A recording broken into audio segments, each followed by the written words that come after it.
Hey guys, hey. Okay, so I know you're probably seeing the thumbnail and the title, and you're like, what the heck? How? So listen, in this video, I'm going to give you guys the insider scoop. So just a little bit about what I have been able to do.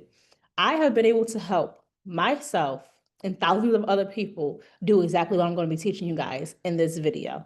All right. Now, when you're dealing with normal credit repair, I want you guys to be aware of the fact that a lot of people, they tell you these tricks, these tips and all that, and you do that, and you may just get lucky and get the account removed. But guess what? A few months later, that account is coming right on back. And so I know it's frustrating and it gets you back in a worse position than you were when you first started, and so on and so forth.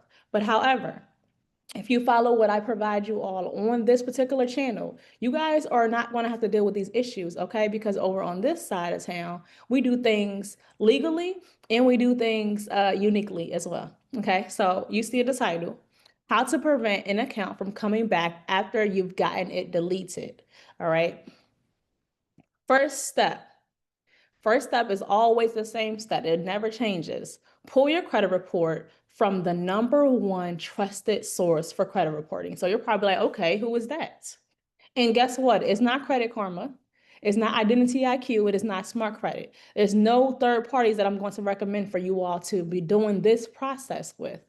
All right, you want to pull your credit reports from annualcreditreport.com, nowhere else. They are the number one trusted source for credit reporting. Now, I'm pretty sure you're probably like, well, I can just go to the bureaus, is what you all call them. They are called consumer reporting agencies, aka credit reporting agencies. There's nowhere in the law where you find them being referred to as credit bureaus, all right? So, however, I digress.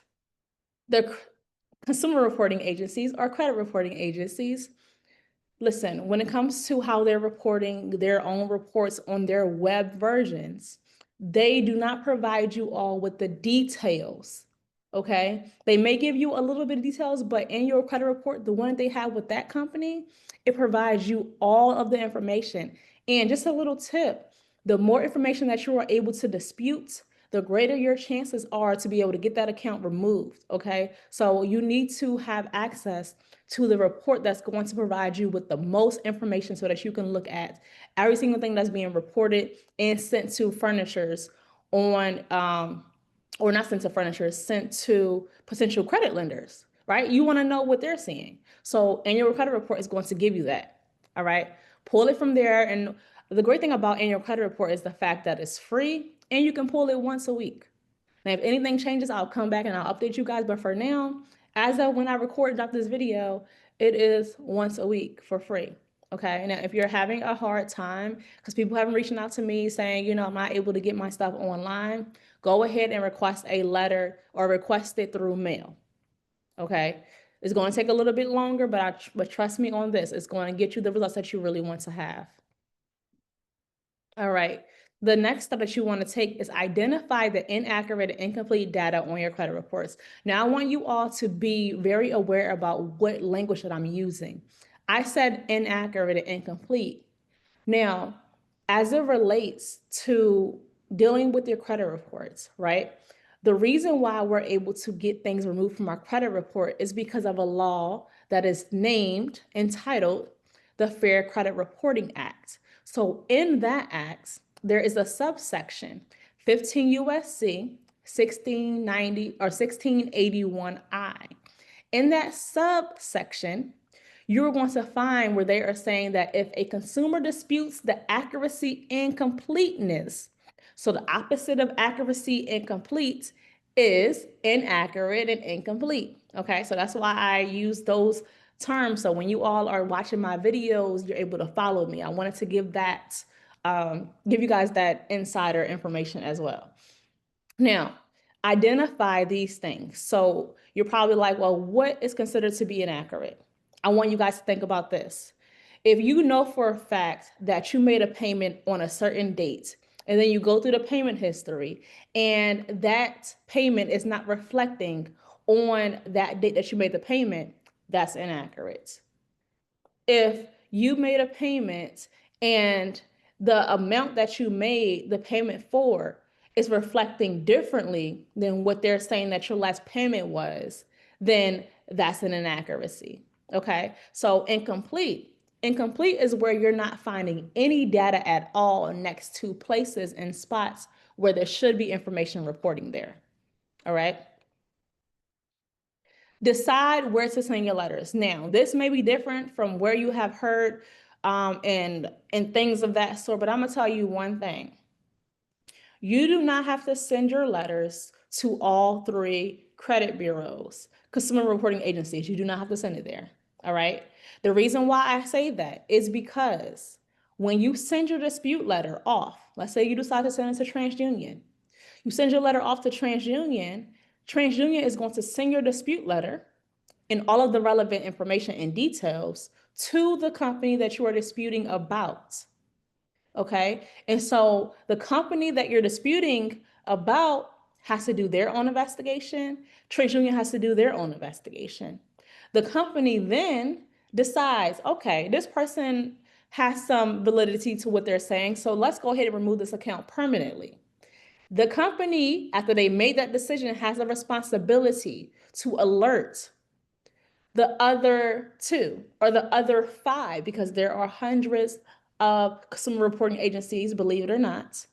All right.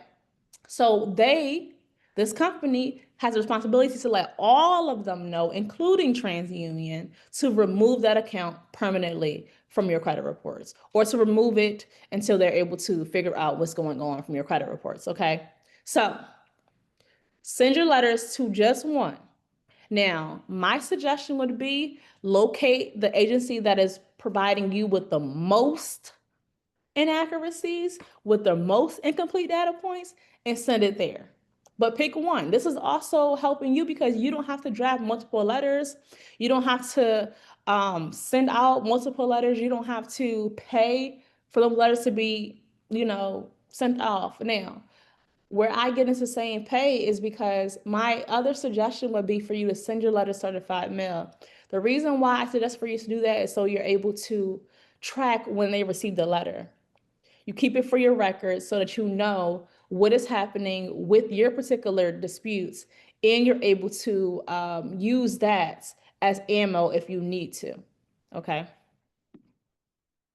Now, what you're going to do after you've decided who you're going to send your letter to, you need to draft a very detailed dispute letter. Now, this is probably, well, I'm not going to say probably, I know for a fact because I've been seeing what people have been educating you all, which is why I thought it was very important for me to come by and give you guys the real information, right?